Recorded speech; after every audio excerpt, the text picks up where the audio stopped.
នេះហើយជាលើកទី1សម្រាប់ខ្ញុំទៅលេងសួនសត្វធម្មជាតិនៅក្នុងប្រទេសកម្ពុជាសួនសត្វនេះគឺជាសួនសត្វមួយដ៏ល្បីល្បាញផងដែរនៅក្នុងប្រទេសកម្ពុជា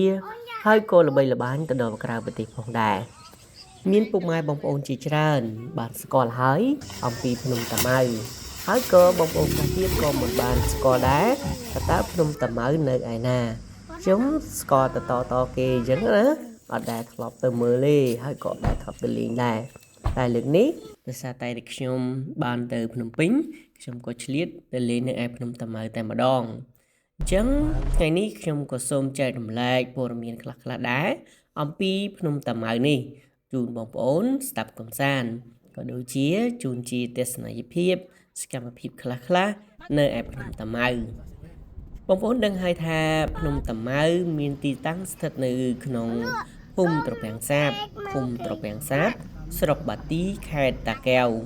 វាមានចម្ងាយ40គីឡូម៉ែត្របើយើងជិះតាមផ្លូវជាតិលេខ2ពីរាជធានីភ្នំពេញទៅដល់នោះយើងបត់ស្ដាំប្រមាណជា5គីឡូទៅតាមផ្លូវលំមួយដោយប្រើរយៈពេលធ្វើដំណើរតាមរថយន្តបើយើងគិតទៅអាចចំណាយខ្ទង់45នាទីផងដែរភ្នំនេះជារមណីយដ្ឋានចម្រុះមានប្រាសាទបុរាណ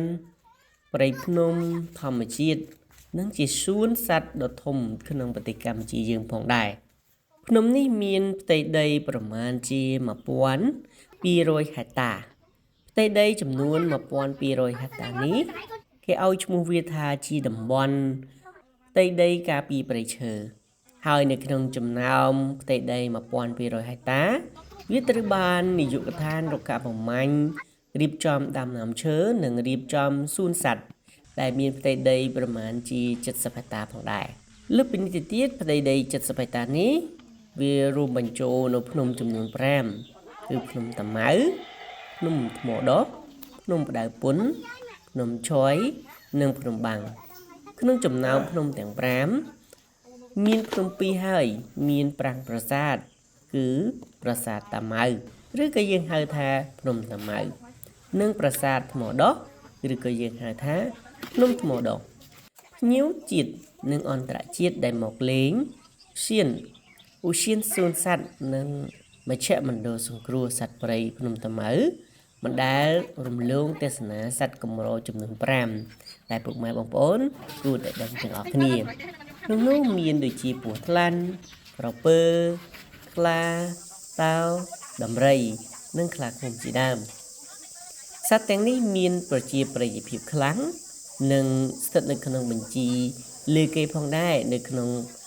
ឧទ្យានសួនសត្វតាម៉ៅនឹងឯងហើយវាអាចទាក់ទាញភ្ញៀវទេសចរជាច្រើនបំផុតមកទស្សនាពេលដែលមកកម្សាន្តនៅក្នុងសួនឧទ្យានភ្នំតាម៉ៅមូលហេតុដែលនាំឲ្យសត្វទាំងនោះក្លាយជាសត្វពេញនិយមជាងគេត្រូវបានលោក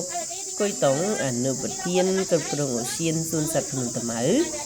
និងមជ្ឈមណ្ឌលសង្គ្រោះសត្វព្រៃបានប្រាប់ថា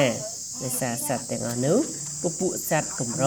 ហើយសត្វមួយចំនួនក៏មានសមត្ថភាពឆ្លាតវៃដូចជាខ្លានិងដំរីជាដើមដែលអាចសម្ដែងសមត្ថភាពពិសេសសម្រាប់ភ្ញៀវទេសនាលេងកម្សាន្តផងដែរទាំងហើយបងប្អូនថានៅទីនោះវាមិនមែនត្រឹមតែយើងអាចមើលសត្វបានទេយើងក៏អាចទៅលេងព្រោះនៅទីនោះវាមានកញ្ចុះមានកញ្ចុះច្រើនមែនតើ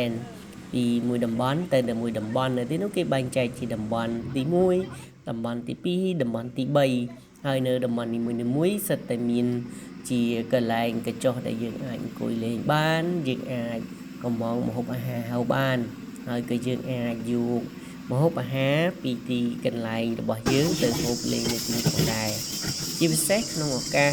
បុណ្យទានផ្សេងៗនោះបងប្អូនគួរតែទៅលេងនៅទីនោះនៅទីនេះមានបរិយាកាសត្រជាក់ស្រួលមែនតើហើយវាពោពេញទៅដោយព្រៃបាទធម្មជាតិមើលទៅគឺស្រស់ស្អាតមែនតើហើយមានទាំងកាហ្វេផងដែរបងប្អូនសម្រាប់បងប្អូនដែលចូលចិត្តញ៉ាំកាហ្វេគឺមិនខុសបំណងទេនៅទីនោះក៏មានកាហ្វេយ៉ាងឈ្ងុយឆ្ងាញ់ផងដែរបាទហើយបុគ្គលិកនៅបង្តាវិញគេដាក់សណាញ់វាដល់ទៅ2ជាន់ណាដោយសារតែវាខុសពីសត្វខ្លាអញ្ចឹងណាសត្វខ្លាគេដាក់សណាញ់តាមមួយជាន់ទេហើយចំណែកឯសត្វនេះគឺជាសត្វតេះ បាទបងប្អូនខ្លះដឹងហើយថាសត្វតេះជាសត្វកម្រហើយក៏ជាសត្វដែលមានសមត្ថភាពខ្លាំងលើសគេផងដែរបាទដែលវាអាចយកតែមាត់របស់វាទៅលិតលើត្បៅទៅត្បៅនោះក៏វាទៅជាទៅអញ្ចឹងវីដេអូនេះក៏មានតែប៉ុណ្្នឹងដែរអរគុណច្រើនចាំជួបគ្នាវីដេអូក្រោយៗ